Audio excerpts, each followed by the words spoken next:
temos a grande honra de receber um convidado muito especial, o embaixador Luiz Felipe de Seixas Correia. Embaixador, muitíssimo obrigado pela honra de sua presença. Se o senhor me permite, eu gostaria de destacar 4 momentos da sua carreira e tentar fazer um diálogo entre esses momentos e o período atual. O senhor foi em primeiro lugar no Instituto Rio Branco em 1964, ainda era na Candelária, e ainda como jovem secretário, o senhor foi assistente na divisão da América Meridional e logo em seguida secretário na Embaixada do Brasil em Buenos Aires. Pouco mais de 20 anos depois, em 97, o senhor é embaixador em Buenos Aires. Minha primeira pergunta seria então essa, embaixador: o que o secretário Seixas Correia ensinou ao embaixador Seixas Correia nas relações Brasil-Argentina? O secretário Seixas Correia viveu um momento inicial de um processo de grande contradição, de muita tensão e de um enfrentamento muito forte entre o Brasil e a Argentina. Na época, eu entendi que aquele processo resultava do fato de que o Brasil ascendia e a Argentina declinava.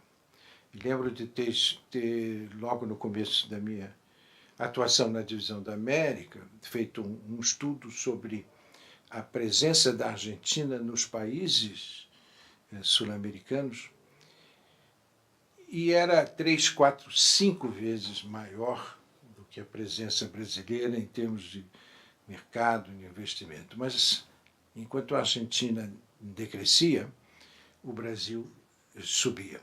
E os projetos de desenvolvimento brasileiros assustavam a Argentina. E o tema que se criou como pomo da discórdia foi o da represa de Itaipu, que simbolizava com muita clareza esse aspecto. A diplomacia brasileira, teoria minha, ela tem 2 ângulos, digamos assim, complementares, ou se você quiser dizer, divergentes. No plano das relações bilaterais, o Brasil, em tese, se rege por uma política realista, uma política de poder. Claro. Enquanto que no plano das relações multilaterais, desde os famosos discursos de Rui Barbosa na Haia, que o Brasil se rege por um certo idealismo.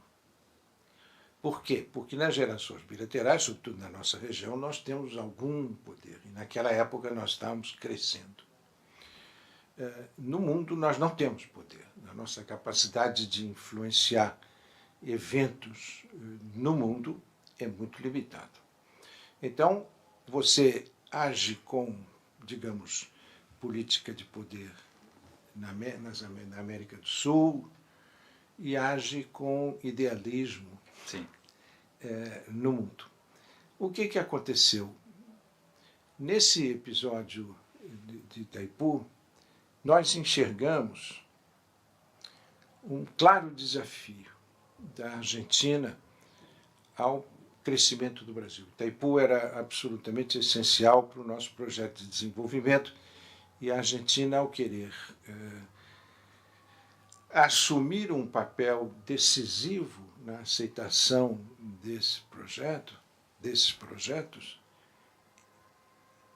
ela, de uma certa forma, assumiu uma posição idealista. Eu sempre digo que uma das razões pelas quais a gente acabou ganhando nessa história é porque a Argentina conduziu esse processo conosco,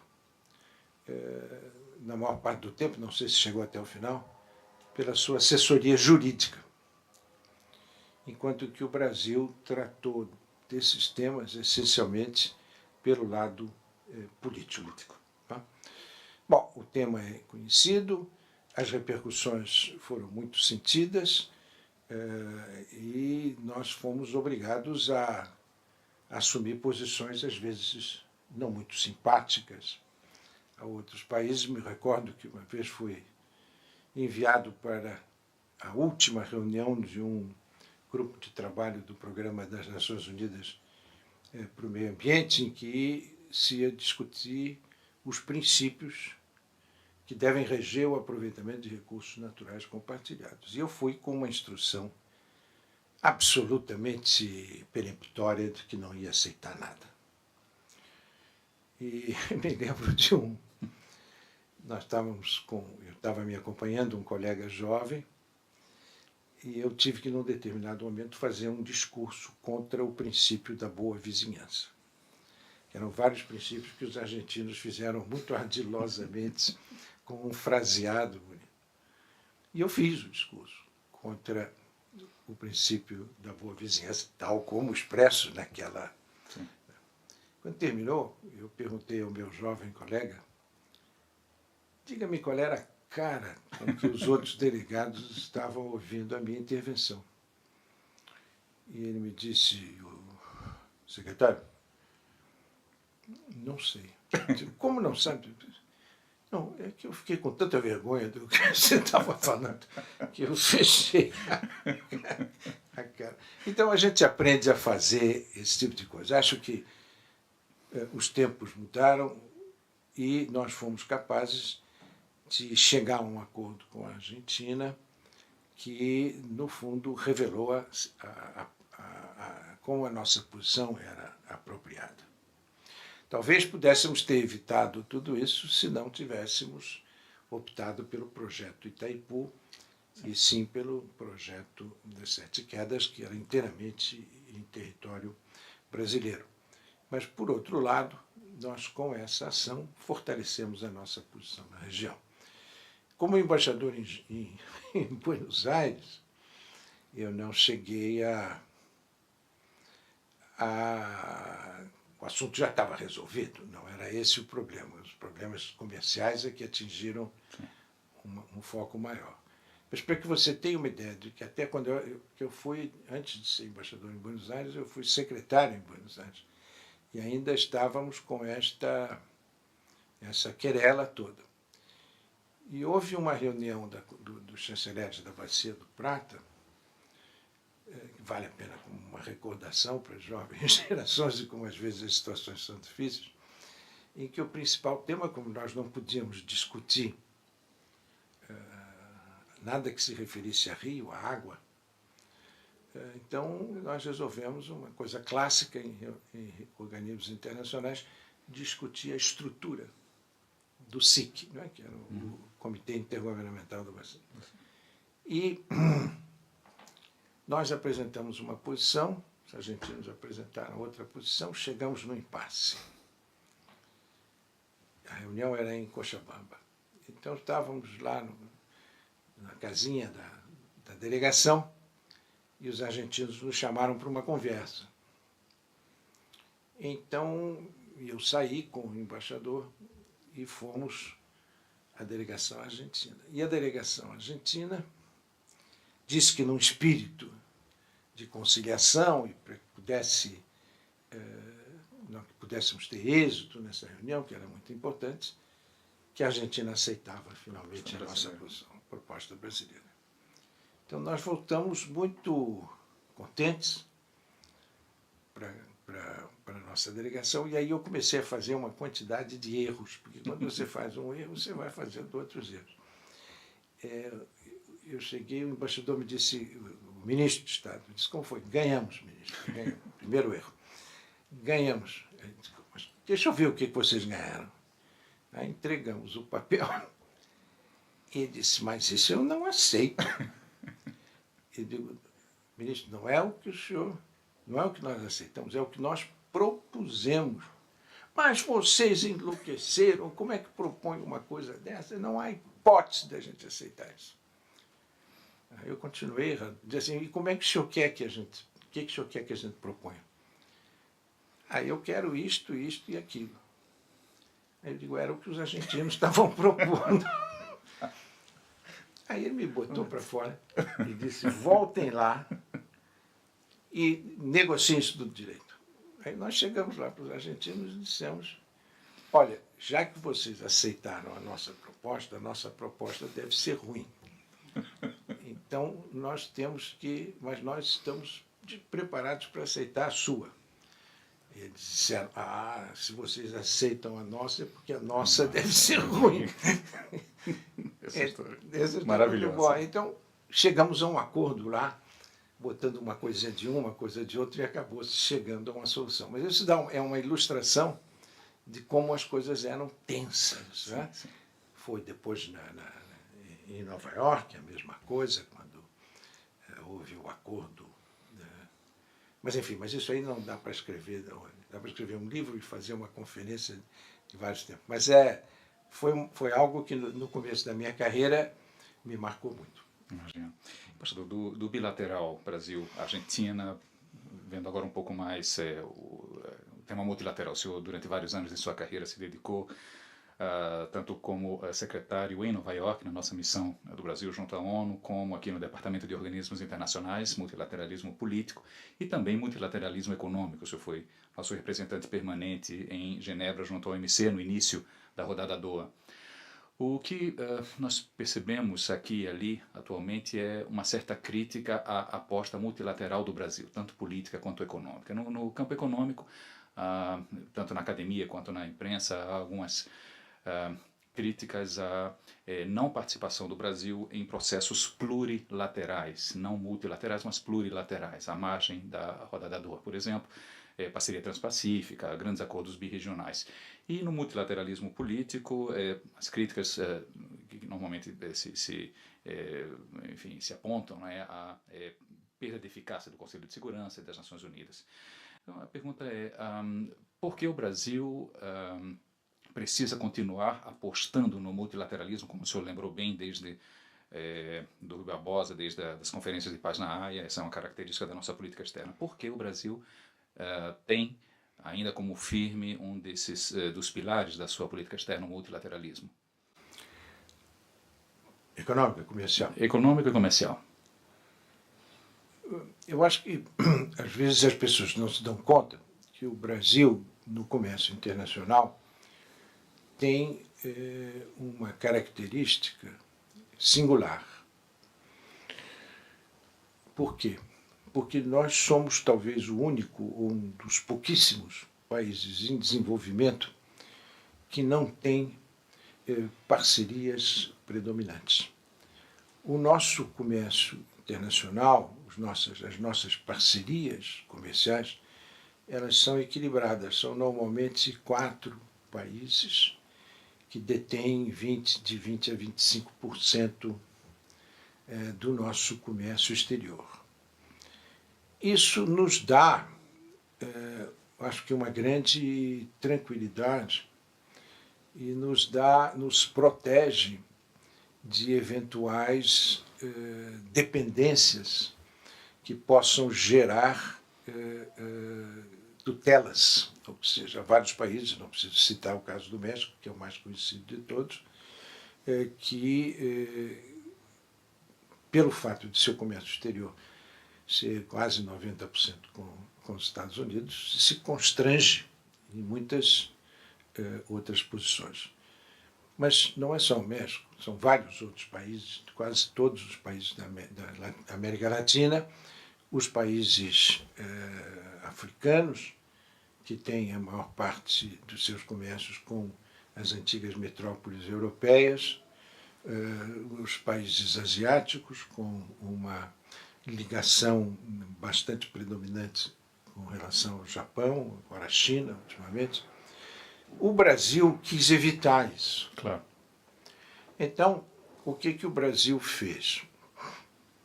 Procurou, digamos, o caminho das negociações comerciais globais como um antídoto a essa tendência. Nós não nos fechamos, inclusive chegamos a participar de algumas reuniões sobre o projeto da ALCA, que não decolou, mas nunca acreditamos no projeto.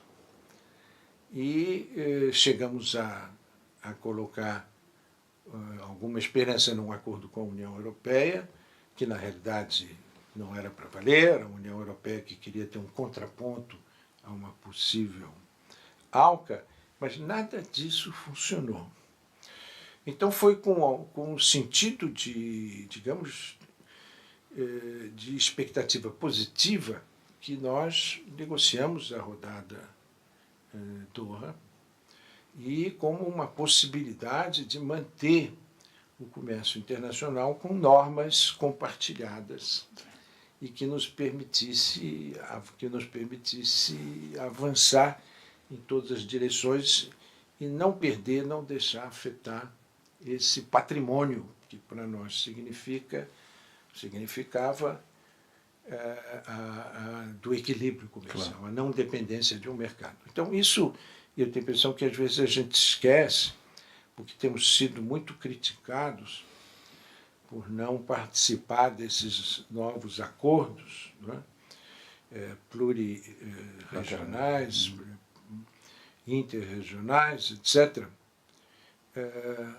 O Brasil está atento a tudo isso, eu entendo, mas não chegou a se colocar numa posição de fazer uma negociação clara, porque eu acho que não há consenso ainda entre os nossos agentes econômicos, entre o nosso setor privado. Sim. E o governo quanto a isso. Mas, né, tudo se explica sobre esse aspecto. Agora, há muita pressão em vários setores para transformar isso, mudar essa posição. Mas eu não encontrei ainda, não que eu acho que essa nossa situação atual seja a melhor dos mundos, não é, mas eu não encontrei ainda uma avaliação realista e positiva do que seria, eventualmente, o envolvimento do Brasil no Transpacífico, etc. O México entrou na América do Sul para a negociação desse projeto e conseguiu um objetivo que eles vinham perseguindo desde a formação do Mercosul. Mas, para falar a verdade, se você for olhar os números, não são significativos. Não são significativos. O comércio de todos os países da América do Sul que estão nessa iniciativa com o Brasil é muito maior, sim, do que nesse bloco. Então, não quero dizer que isso vai durar para sempre e que a gente não deva mudar isso, mas deve estudar isso com muito cuidado por causa desse equilíbrio. Perfeito, obrigado. O conselheiro Seixas Correia, em 1982, fez uma tese do curso de altos estudos, né, sobre a relação Estados Unidos e União Soviética, né, da confrontação, a confrontação e o lugar do Brasil entre as superpotências. Claro, uma tese no momento chave da Guerra Fria, já era o período Reagan, ainda o Gorbachev ainda não tinha assumido a União Soviética. Hoje, tantos anos depois, nós vemos, mais uma vez, o ressurgimento de alguns conflitos, né? Claro, em um patamar muito menor, mas, embaixador, da sua tese, do curso de altos estudos, que ideias poderiam servir para compreender o nível atual de relacionamento entre Estados Unidos e Rússia nesse contexto pós-Guerra Fria? Quer dizer, há algumas ideias que o senhor já lançava na sua tese em 82 que podem ser retomadas hoje e explicar para compreender melhor e eventualmente apontar soluções para o nível de atrito que aqui e ali se observa entre Estados Unidos e Rússia hoje? Deixa eu pensar um pouquinho, Alessandro, porque eu não tinha ainda refletido sobre essa possibilidade. A minha reação inicial seria dizer a você que não há, propriamente, lições que nós possamos aplicar hoje, porque a relação entre as duas grandes potências da época e o mundo em que essas grandes potências operam mudou de tal forma que essa colocação mudou completamente. Eu acho que hoje eu não escreveria aquela tese daquela forma. A minha ideia foi mostrar como o Brasil, em função da sua situação interna e em função do quadro multilateral, ele foi buscando caminhos para se inserir nesse contexto. e evitando assumir, digamos assim, posições muito exaltadas ou posições muito dramáticas, mas era um contexto tão diferente que uma política externa não se define no vazio, não é? Ela se define em função da situação em que está o país, dos seus objetivos, das suas prioridades e de uma definição da sua capacidade de intervir nas questões. Porque se você tem poder no plano internacional, é porque você tem a capacidade, isso que são as grandes potências fazem, de, digamos assim, recompensar os países que atuam de acordo com os seus interesses e de punir, de alguma forma, os que não atuam de acordo com os seus interesses. O Brasil não tem essa capacidade, a não ser, digamos assim, em alguns países da América do Sul. Então, a nossa posição no plano das grandes negociações globais e das questões de segurança, ela é uma negociação que vai mais para esse lado principista, desse lado, digamos, com que nós sempre regimos, fomos capazes de reger a nossa relação multilateral. O que aconteceu naquele período, e daí o interesse que me pareceu haver na tese, era de como a gente se portou e como a nossa política era muito claramente transcrita nos discursos nossos na ONU. O Brasil adquiriu uma noção que não é propriamente verdadeira, mas nós acreditamos nisso, e se acreditamos nisso nós atuamos como tal, que o nosso discurso é o discurso de abertura da Assembleia Geral. Não, o discurso de abertura da Assembleia Geral é o do secretário-geral da ONU. Nós somos o discurso de abertura do debate geral. E nos orgulhamos muito desta vantagem de ser o primeiro país a falar. E achamos que nossa voz é ouvida por todos e temos uma ideia de que devemos, por sermos o primeiro a falar, traçar um quadro do sistema político, do sistema de segurança, das relações econômicas, enfim, todos os outros temas que foram se agregando ao longo dos anos à agenda da ONU. E ao mesmo tempo, somos muito fiéis, porque o Brasil tende, nesses discursos, a falar sobre tudo. E a falar com muita veracidade. Quer dizer, não são discursos, a gente se vangloria disso ou daquilo, mas a gente não elide. E quando alguma posição mudava em função da situação interna do país, nós dizíamos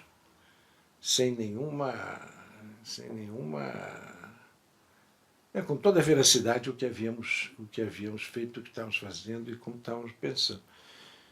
Com o correr dos anos, num determinado momento, foi na comemoração do 50º aniversário da ONU, o embaixador Baena, então presidente da FUNAG, me convidou para transformar aquilo num livro. E já está na terceira edição e cobre até o primeiro discurso do atual período eleitoral. E esse, então, você verifica essa característica ainda muito claramente. Mas eu mesmo, aquela tese que foi muito bem recebida e aqui tudo, eu não aceitei publicá-la, porque eu achava que a tese era mais um trabalho, um paper, do que propriamente uma tese. Agora, os livros, com a contextualização de cada discurso e com uma apresentação geral na introdução, esses eu me orgulho muito de tê-los feito e acho que eles podem ser muito úteis. Mas a tese em si ultrapassada pelos tempos. Interessante. Embaixador, última pergunta sobre América do Sul, América Latina e América do Sul. O senhor foi embaixador no México e quando retornou ao Brasil, já então como secretário-geral, no ano de 2000, o senhor foi um dos organizadores da primeira reunião de presidentes da América do Sul, né, o presidente Fernando Henrique Cardoso. Então a pergunta é como o Itamaraty assimilou essa nova categoria, essa transição de América Latina para América do Sul, como categoria política prioritária da política externa. Houve algumas reticências, houve dúvidas. Como foi essa assimilação dessa nova categoria política, América do Sul? Houve dúvidas. Inclusive, eu partilhei dessas dúvidas. Mas houve uma orientação muito clara, vinda de quem podia mandar, de que deveríamos trabalhar nesse sentido. E trabalhamos, e foi a última operação ainda que eu conduzi sob a direção do ministro Lamprey. Aquilo gerou uma reação, que eu previa, muito grande por parte do México. O México tem uma tradição de liderança na América do Sul, na América Latina, é um país simbólico, um país com uma cultura fortíssima e uma capacidade de atuação bastante eficaz no plano internacional, sempre soube contrabalançar muito bem o que, vamos dizer, pudesse ser percebido como uma estrutura de governo não totalmente aberta, e com políticas diplomáticas internacionais proativas. Não é? Sempre evitou cuidadosamente entrar no Conselho de Segurança para não ter que tomar posições contra os Estados Unidos. Mas nós sempre mantínhamos uma relação não tão intensa do ponto de vista comercial, mas bastante intensa no plano internacional. Não é? Por exemplo, o famoso Tratado de Tlatelolco foi uma iniciativa originalmente brasileira. No meio do caminho, o governo brasileiro desistiu e o México pegou. Então havia essas coincidências grandes. Não me lembro de nós termos tido nenhuma controvérsia muito forte com o México. Mas isso acabou acontecendo quando o Brasil iniciou o processo de integração com a Argentina, que depois se transformou no Mercosul.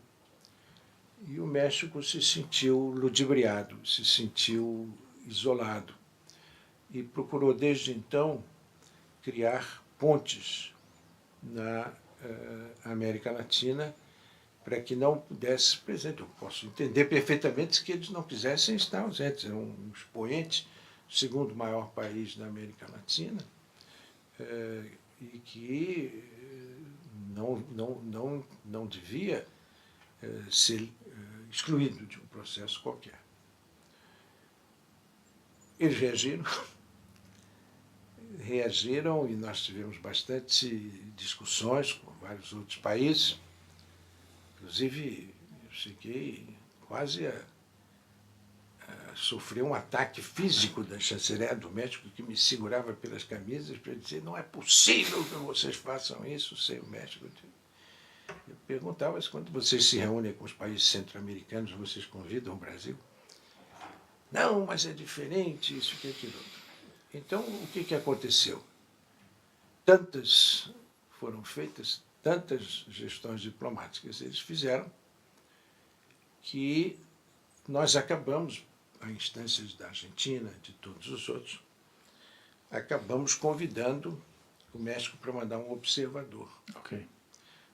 Foi nessa reunião de Brasília, foi quando estava assumindo o presidente Fox. E ele mandou o futuro chanceler para observar essa reunião. E ele me disse até numa hora lá, não sei o que eu estou fazendo aqui, mas havia essa preocupação que vinha também dos outros países da região, notadamente os que resistem mais ao Brasil, são a Colômbia, o Peru, que vai e volta, o Equador, que também vai e volta. Estou falando tudo isso antes do bolivarianismo, né? E então o México entrou, veio, observou, participou e foi bastante correto. Mas o mecanismo não prosperou. O mecanismo não prosperou, tanto assim que os governos que se seguiram ao governo Fernando Henrique, que foi quem tomou essa iniciativa, praticamente abandonaram essa ideia e começou-se com outros processos ligados ao Mercosul e à comunidade andina, que foram se desenhando de uma forma que eu costumo analisar como aquilo que os franceses chamam uma fuite en avant. Quer dizer, quando você tem um problema que você não consegue resolver, você vai para frente, cria outro mais complicado e não resolve nada. Mas acabou que se criou, como é que chama? A AUXA, não? Primeiro a casa, bom, a AUXA, em seguida a casa, o Unasul, etc. Né? Ciclos concêntricos, né? A partir do Mercosul. Eu confesso a você que não entendo. Como é que hoje você pode desenvolver uma política em tantos foros, com tantas coisas, é um falatório imenso e não há uma objetividade clara. E, ao mesmo tempo, o que aconteceu ultimamente, que eu considero gravíssimo, é que o Mercosul se politizou completamente, o Mercosul parou e o processo de integração, né, que é fundamental para o processo de criação de correntes de comércio, de cadeias produtivas, para discutir política,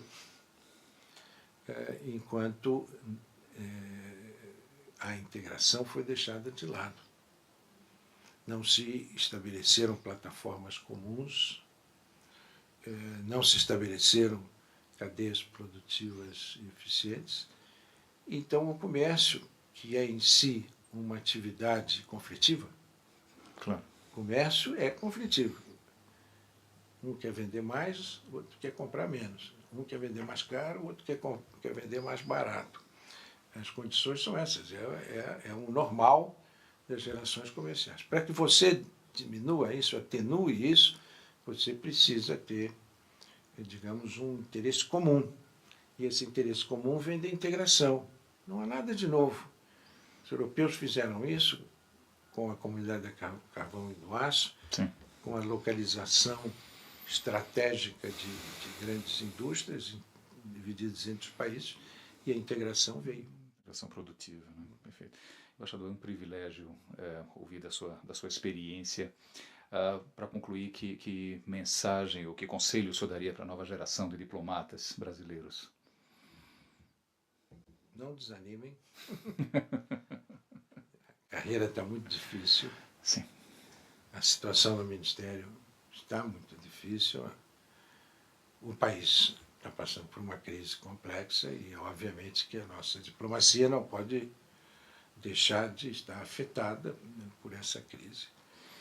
Agora, os jovens que estão começando a carreira agora não devem ficar desanimados por isso. Nós temos, ao longo dessas décadas todas, eu fiquei 50 anos em serviço ativo, nós conseguimos superar várias dificuldades, foram vários momentos, talvez não tão graves quanto esse que estamos vivendo atualmente, mas nós conseguimos superar. Temos quadros para isso, temos um esprit de corps importante e temos uma visão grande do Brasil. Grande no sentido de um país com todas as suas dificuldades, tem algo a dizer no mundo, tem algo a fazer. Vamos prosseguir e que a nossa corporação permaneça unida. Esse é o conselho que eu dou às novas gerações. Tenham paciência, persistam. Um dia vamos chegar lá. Embaixador, muitíssimo obrigado pela honra. E com isso nós terminamos nosso programa de hoje. Muito obrigado, você que nos acompanha. Até a próxima.